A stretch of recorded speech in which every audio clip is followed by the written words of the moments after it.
what the Mets are now calling a six-man light rotation. And it has nothing to do with beer. 500 wins, 4 Final Fours, and 2 national championships sounds like a pretty full career. And it has been for Long Island native Billy Donovan, but 19 years spent as the head coach of Florida has come to an end today. Tiger Woods is in. The almost 40-year-old embattled golfer is participating in this year's Masters, but is he still considered a favorite to win? I'm Mack Rosenberg. Coming up in sports, Alex Rodriguez hits a milestone of a home run. More on his achievement coming up. And the U.S. women's soccer team with a chance to stay undefeated and move closer to the knockout stage of the World Cup. Sports is next.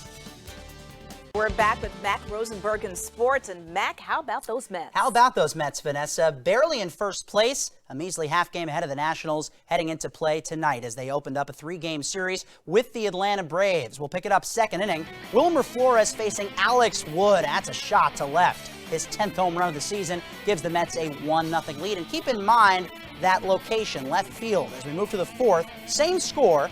Now John Mayberry Jr. gonna get in on the long ball action. Same exact spot as Flores earlier, his third of the year. It's 3-0 Mets. Speaking of Met pitching, Dylan G makes his return from the bereavement list on Sunday.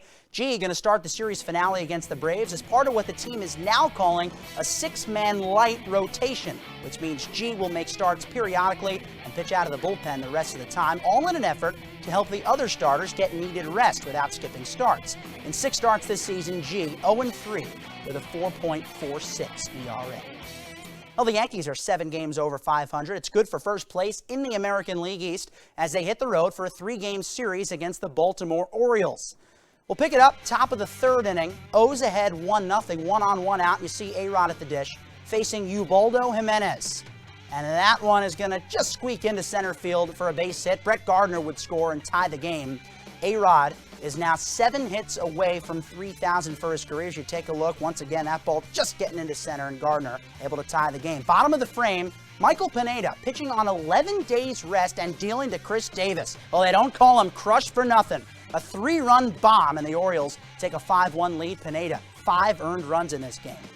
USA women's soccer team in first place of group play of the World Cup after defeating Australia 3-1 on Monday. Tonight, they took on a familiar U.S. wrapping up group play against Nigeria on Tuesday. If they can win that game, they'll move on to the knockout stage. Otherwise, they'll need a little help from their friends. For Fios One Sports, I'm Mack Rosenberg. We go back to you, Vanessa. I love women's soccer. Yeah, you gotta love it. You gotta love it. They got a good chance to move on to the knockout stage this year. Fingers crossed. Thanks, Mack.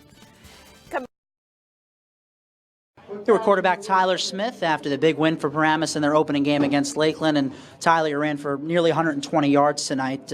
What did you think of the offense? I thought we did a pretty good job overall, but we had a lot of mistakes. We were jumping off sides, a lot of missed assignments, and we definitely need to clean that up for next week. Here with Coach Dan Sabella after the opening win for Paramus over Lakeland. Coach, congratulations on the win. We knew there was some questions about your offense coming into this game. How do you think the guys did? Yeah, thank you very much. Hey, there's always questions coming into the opener. Oh, you better believe it. Stephen A. Smith, Ryan Rucco with you on ESPN New York. At 26 years old, Ryan Rucco is hosting his own radio show and broadcasting NBA games, both in the biggest market in the country.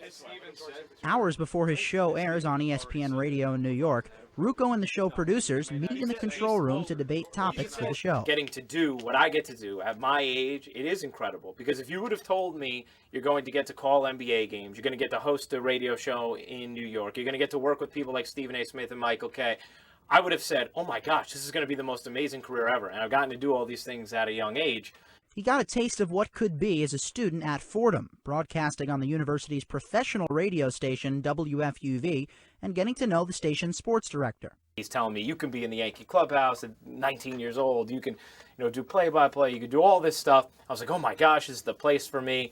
While covering the Yankees for FUV, Rucco met Michael Kay, TV voice of the Yankees on the Yes Network. Kay hired Rucco while he was still a student to be the statistician for Yankees telecasts. ESPN Radio then hired Ryan right out of college. I would do, maybe 1 shift a week. Then they liked me, so it started being 2 or 3 shifts a week. Then it started being, hey, while you're doing updates, sidekick for one of the hosts. Then all of a sudden it was, hey, we're going to have you co-host this show.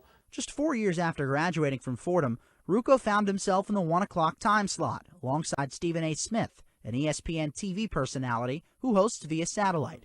Their producer is John Winthrop. He's definitely one of the hosts that I've enjoyed most working with because, puts a lot of time into what he does, and he's here hours and hours before the show. Ruocco's other duties include broadcasting Brooklyn Nets games and games at his alma mater. When you're there doing a game on TV but still calling your old school, you feel like you are representing for the school, that hopefully you're a source of pride for the people who taught you there. New Yankee and former Red Sox Kevin Youkilis wants to clarify. Ruocco knows his story is special and hopes of one day being inducted into the Broadcasting Hall of Fame. Mack Rosenberg for Eye on Fordham.